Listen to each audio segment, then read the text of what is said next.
الحمد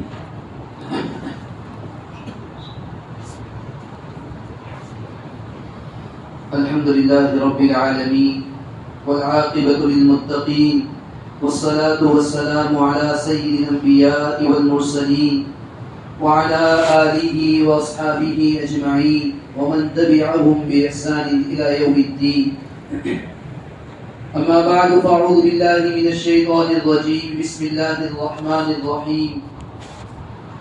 ولنبلونكم بشيء من الخوف والجوع ونقص من الأموال والأنفس والثمرات وبشر الصابرين الذين إذا أصابتهم مصيبة قالوا إنا لله وإنا إليه راجعون. وقال تعالى ولا تهنوا ولا تحزنوا وأنتم الأعلون إن كنتم مؤمنين. صدق الله العظيم. میرے محترم بھائیو، بزرگ اور دوستو،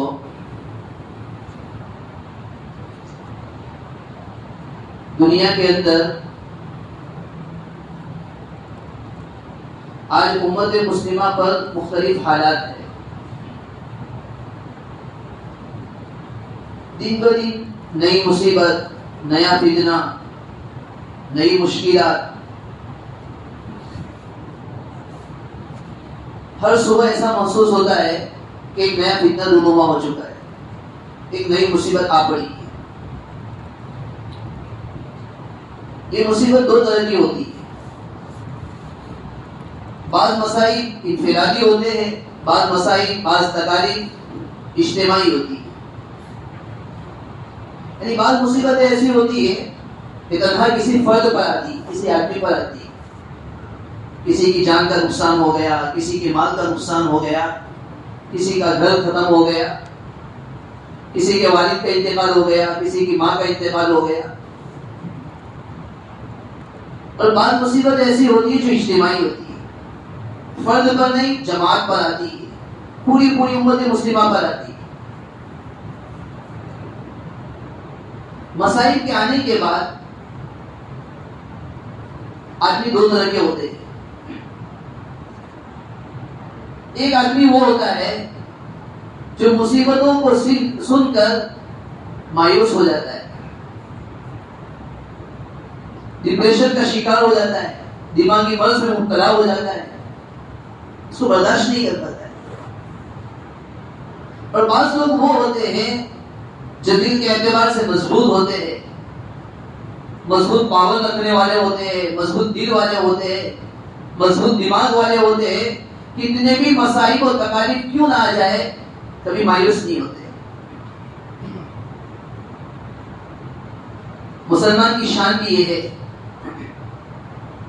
مسلمان کبھی مایوس نہیں ہوتا ہے. اللہ کے ذات پر پورا اعتماد ہوتا ہے، پورا بھروسہ ہوتا ہے. بلکہ مسلمان یہ سوچتا ہے کہ ہماری تاریخ ہی اس بات سے بھری پڑی ہے. ایسے نہیں، اس سے کئی بدتر حالات مسلمانوں پر آئے ہیں. آپ تاریخ کے اوراق کو پلٹ کر دیکھیے، تاریخ کی کتابوں کو پڑھیے.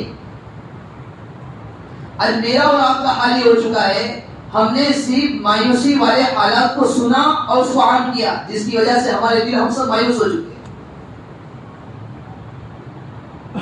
آج آپ دیکھیے، مایوسی کے حالات تو ہر کوئی سناتا ہے. فلاں جگہ ایسا ہوا، فلاں جگہ ایسا ہوا، فلاں جگہ پر یہ حالات آئے، فلاں جگہ پر یہ مصیبتیں آئی. مصیبتوں کے حالات کو سن کر، اس کے عام کر کے ہمارے دل، ہم سب مایوس ہو چکے ہیں. لیکن مسلمان کبھی مایوس نہیں ہوتا ہے. مسلمان جانتا ہے میں نے ایک اللہ کا کلمہ پڑھا ہے، مجھے اللہ کی ذات پر اعتماد ہے، اللہ کی ذات پر بھروسہ ہے. جسے اللہ کی ذات پر بھروسہ ہوگا وہ کبھی مایوس نہیں ہوگا، اسے اللہ پر پورا اعتماد ہوگا. موت کی آخری گھڑی تک، آخری سانس تک اسے اللہ کی ذات پر اعتماد ہوتا ہے. صرف زبان سے وہ بولتا نہیں کہ جو کچھ کرتا ہے وہ اللہ کرتا ہے، بلکہ اس کے دل میں بسا ہوا ہونا چاہیے کہ جو کچھ ہو رہا ہے وہ اللہ کرتا ہے، اور جو کچھ ہونے والا ہے وہ اللہ کرتا ہے. اسے اللہ کی ذات پر اعتماد ہوتا ہے. ایک ایمان والا اور مایوسی ایسا نہیں ہو سکتا ہے. اللہ نے بار بار قرآن میں کہا ہے ولا تهنوا ولا تحزنوا وانتم الاعلون ان كنتم مؤمنين. اور ایک جگہ پر اللہ نے کہا وَلَنَبْلُوَنَّكُمْ بِشَيْءٍ مِّنَ الْخَوْفِ وَالْجُوعِ وَنَقْصٍ مِّنَ الْأَمْوَالِ وَالْأَنفُسِ وَالثَّمَرَاتِ. ہم تمہیں آزمائیں گے. نہیں آزمایا بھی جائے گا مسلمانوں کو جنہوں نے کلمہ پڑھا ہے, جو نبی علیہ الصلوۃ والسلام کی رسالت نے اقرار کیا ہے, انہیں آزمایا جائے گا. خوف میں مبتلا کر کے, ڈرا کر کے, دھمکا کر کے. قرآن کہہ رہا ہے وَلَنَبْلُوَنَّكُمْ بِشَيْءٍ مِّنَ الْخَوْفِ وَالْجُوعِ, بھوکا لگ کر آزمایا جائے گا. وَنَقْصٍ مِّنَ الْأَمْوَالِ وَالْأَنفُسِ وَالثَّمَرَاتِ, ان کے مالوں میں کمی کر کے, ان کے پھلوں میں کمی کر کے, ان کی کھیتیوں کو جلا کر کے, ان کے مالوں کو دفن کر کے انہیں آزمایا جائے گا. ہماری تاریخ بڑی بڑی ہے. خود نبی علیہ الصلوۃ والسلام فرماتے مجھے جتنا ستایا گیا اتنا کسی اور کو ستایا نہیں گیا. مجھے جتنی تکلیف پہنچائی گئی اتنی کسی اور کو تکلیف نہیں پہنچائی گئی. آپ علیہ الصلوۃ والسلام بیان فرمائے کہ ہم پر ایسے پیش پر ایسے حالات بھی آئے ہیں کہ میرے پاس کھانے کے لیے کچھ نہیں تھا. 30 دن ایسے گزرے ہیں کہ کھانے کے لیے. حضرت والسلام نے جب وحدانیت کا اقرار کیا ہے, آپ کے ساتھ دینے والے کتنے تھے؟ آپ کے خاندان کے لوگ آپ کے مخالف تھے. کچھ لوگ ہوئے انہیں ستایا جاتا تھا, آپ علیہ الصلوۃ والسلام کو ستایا جاتا تھا, آپ علیہ الصلوۃ والسلام کے ساتھ بائیکاٹ کیا گیا تھا. لیکن ایسے حالات میں بھی نبی علیہ الصلوۃ والسلام نے اللہ کی ذات پر اعتماد رکھا تھا, اللہ کی ذات پر بھروسہ رکھا تھا. صحابہ جانتے تھے ہمیں اللہ کی ذات پر اعتماد ہے. آپ علیہ الصلوۃ والسلام اور حضرت ابوبکر صدیق رضی اللہ تعالیٰ عنہ ہجرت کا سفر فرماتے ہیں. پورے مکہ میں اعلان کر دیا گیا ہے کہ جو نبی علیہ الصلوۃ والسلام اور ان کے ساتھی کو پکڑ کر لائے گا اس کے لیے انعام مقرر کیا جائے گا. دیکھو ایک طرف اعلان ہے, ہر طرف ہر آدمی انعام کو حاصل کرنے کے لیے نبی علیہ الصلوۃ والسلام اور ابوبکر رضی اللہ عنہ کا پیچھا کرتا ہے. ایسے حالات میں سراقہ بن مالک آپ علیہ الصلوۃ والسلام کو تلاش کرتے کرتے آپ علیہ الصلوۃ والسلام تک پہنچ بھی جاتا ہے. بعض طوفان مکہ کا حال یہ تھا, نبی علیہ الصلوۃ والسلام جہاں چھپے ہوئے تھے, آپ علیہ الصلوۃ والسلام جہاں چھپے ہوئے ہیں وہاں تک وہ پہنچ بھی گئے. حضرت ابوبکر صدیق رضی اللہ عنہ کو خوف لاحق ہوتا ہے, ڈر جاتے ہیں اللہ کے رسول اب کیا ہوگا ہمارا. یہ تو یہاں تک پہنچ گئے کہ پیر نظر آ رہے کہ یہ آ چکے یہاں پر. لیکن نبی علیہ الصلوۃ والسلام نے حضرت ابوبکر صدیق رضی اللہ عنہ سے کیا فرمایا؟ حضرت ابوبکر صدیق رضی اللہ عنہ سے فرمایا ڈرنے کی ضرورت نہیں ہے, ہمارا اللہ ہمارے ساتھ ہے.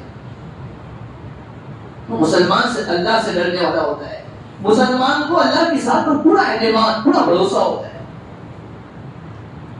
حالات کچھ بھی ہو جائے, حالات کتنے بھی بدل کیوں نہ جائے, مسائل کتنے بھی کیوں نہ آ جائے, تکالیف کتنی بھی کیوں نہ آ جائے, پریشانیوں کو کتنا ہی سامنا کیوں نہ کرنا پڑے, وہ اللہ کی ذات پر اعتماد رکھتا ہے. ہم مایوسی کو چھوڑ دیں, مایوسی کے تذکیروں کو بھی چھوڑ دیں, مایوسی کی خبروں کو پھیلانا بھی چھوڑ دیں. مسلمان اللہ کی ذات پر اعتماد رکھتا ہے. بلکہ غور کرے کہ جو حالات ہم پر ہیں, جو مصائب ہم پر ہیں, ان مصیبتوں اور ان حالات کا سبب کیا ہے, اس پر غور کریں. ایک زمانہ ایسا تھا کہ مسلمانوں کو ہر اعتبار سے ترقی حاصل تھی. مسلمان قوم پر میرے غالب تھی, مسلمانوں کو غلبہ حاصل تھا. تعلیم کے اعتبار سے, ترقی کے اعتبار سے, ملک کے اعتبار سے, ہر اعتبار سے مسلمان غالب تھا. اور اس کی وجہ یہ تھی کہ اسلام سے مسلمانوں کو محبت تھی, تعلیمات اسلامی سے مسلمان واقف تھا, اسلام کے احکام پر مسلمان عمل کرنے والا تھا.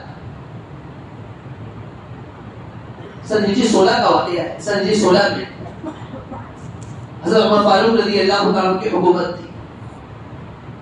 حضرت عمر فاروق رضی اللہ عنہ نے حضرت ابو عبیدہ بن جراح رضی اللہ عنہ کو فلسطین کی طرف بھیجا. پورے عیسائیوں کا مسلمانوں نے محاصرہ کر دیا. سب عیسائی بیت المقدس کے اندر بند ہو گئے. کچھ عرصے کے بعد صلح کرنے کے لیے تیار ہو گئے کہ ہم صلح کرتے رہے. لیکن صلح کرنے کی ایک شرط ہوگی، وہ شرط یہ ہوگی کہ آپ کا خلیفۃ المسلمین، آپ کا جو خلیفہ ہے، آپ کا جو بادشاہ ہے، وہ خود یہاں آئے اور ہمارے ساتھ صلح کرے، تو ہم صلح کریں گے۔ لشکر کا جو بادشاہ امیر تھا حضرت ابو عبیدہ بن جراح رضی اللہ عنہ، انہوں نے حضرت عمر فاروق رضی اللہ عنہ کو پیغام بھیجا کہ یہ عیسائی حضرات آپ کے ساتھ صلح کرنے کے لیے تیار ہیں، لیکن انہوں نے شرط یہ لگائی ہے کہ آپ یعنی ابو حضرت عمر رضی اللہ عنہ خود یہاں پر پہنچیں گے تو ہم صلح کریں گے۔ حضرت عمر فاروق رضی اللہ عنہ فلسطین کی طرف روانہ ہوئے۔ کتابوں میں لکھا ہے حضرت عمر فاروق رضی اللہ عنہ جب آ رہے ہیں، آپ کے جسم پر ایک تہبر ہے، ایک تہبر، اور آپ نے ایک کرتا پہن رکھا ہے جس پر کئی تہبر لگے ہوئے۔ دیکھو وقت کے بادشاہ کا یاد، حضرت ابو عبیدہ بن جراح رضی اللہ عنہ نے حضرت عمر فاروق رضی اللہ عنہ سے فرمایا، یہ ہمارے بادشاہ ہے خلیفۃ المسلمین، آج جس قوم کے پاس جا رہے ہیں یہ متبدل، یہ تہذیب یافتہ قوم ہے، یہ حال میں آپ جائیں گے تو آپ ہم کو اور اسلام کو بدنام کریں گے، آپ کی کیا عزت ہوگی، ہماری کیا عزت رہے گی کہ ان کے بادشاہ کا یاد ہے۔ آپ نے تو ایسا لباس پہنے، ایک تہبر پہن رکھا ہے اور ایک کرتا پہن رکھا ہے جس پر کئی بھیول لگے ہوئے۔ حضرت عمر فاروق رضی اللہ عنہ نے کتنا پیارا جواب دیا۔ حضرت عمر فاروق رضی اللہ عنہ نے جواب دیا کہ ہمارا رعب و دبدبہ اسلام کی وجہ سے ہے، کپڑوں کی وجہ سے نہیں ہے۔ جب تک ہم اسلام کو اپنائے رکھیں گے اللہ تعالیٰ ہمیں عزت عطا فرمائے گا، اور جب ہم اسلام کو چھوڑ کر اور چیزوں کو اپنائیں گے تاکہ اسے ہمیں عزت ملے، اللہ تعالیٰ ہمیں ذلیل و خوار کر دے گا۔ یار دیکھنے کی ضرورت ہے، غور کرنے کی ضرورت ہے۔ ہمارے اسلاف کا، ہمارے صحابہ کا، ہمارے اکابر کا حال یہ تھا، ان کے کپڑوں میں پیون لگا ہوا ہے لیکن پھر بھی اللہ تعالیٰ نے ہمیں انہیں رعب و دبدبہ عطا فرمایا ہے۔ آج ہمارا لباس تو عمدہ ہے لیکن ہمارا رعب و دبدبہ نہیں۔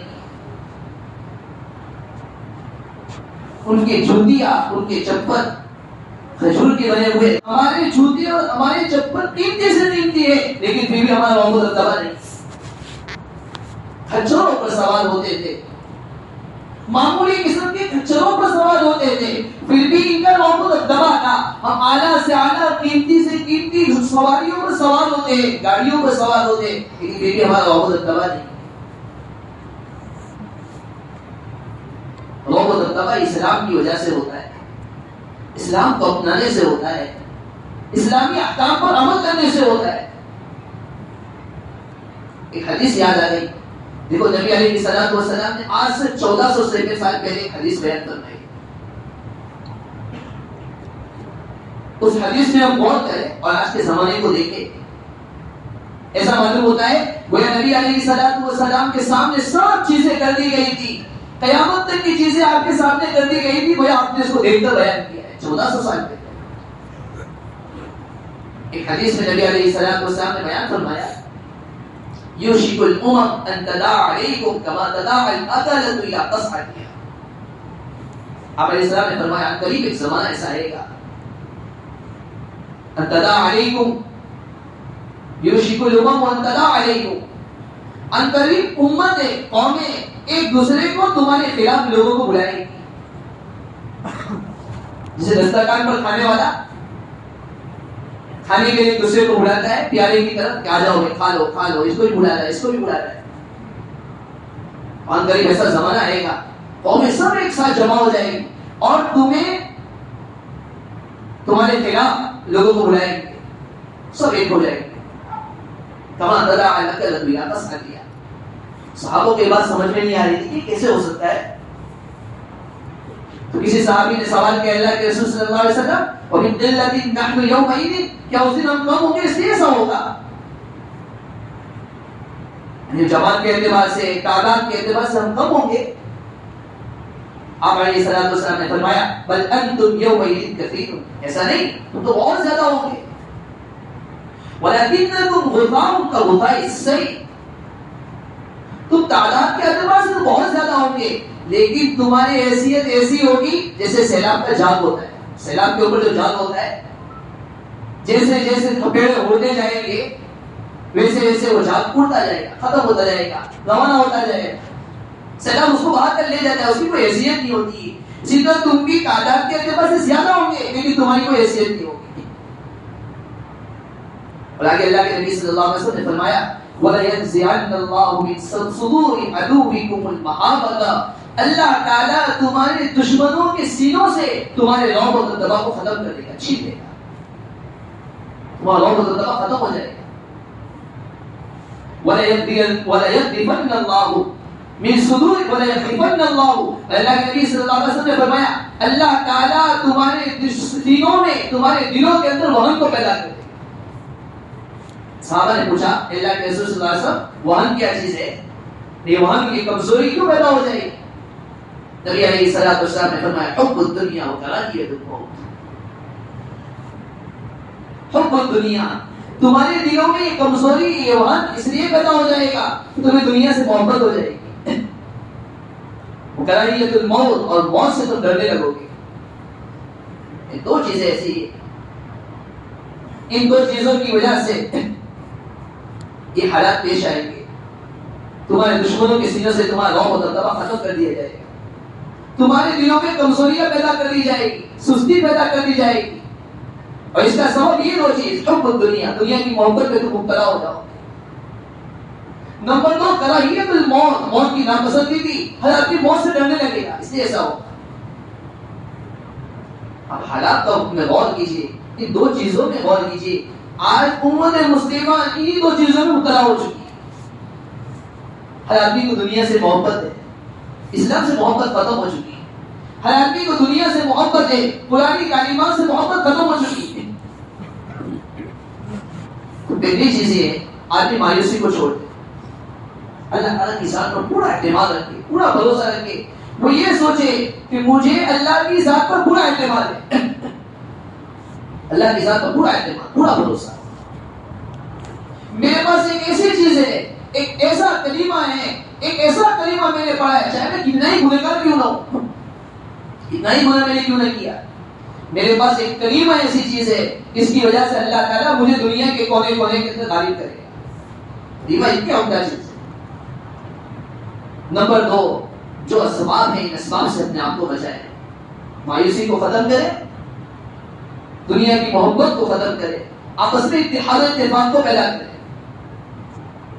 اور بھی کچھ باتیں انشاءاللہ آئندہ کبھی عرض کروں گا. اللہ تعالیٰ شانوں سے دعا ہے اللہ تبارک و تعالیٰ ہماری مایوسی کو ختم کر دے، اسلام کو تمام چیزوں پر غالب فرما دے. آمین. واخر دعوانا الحمدللہ رب العالمین.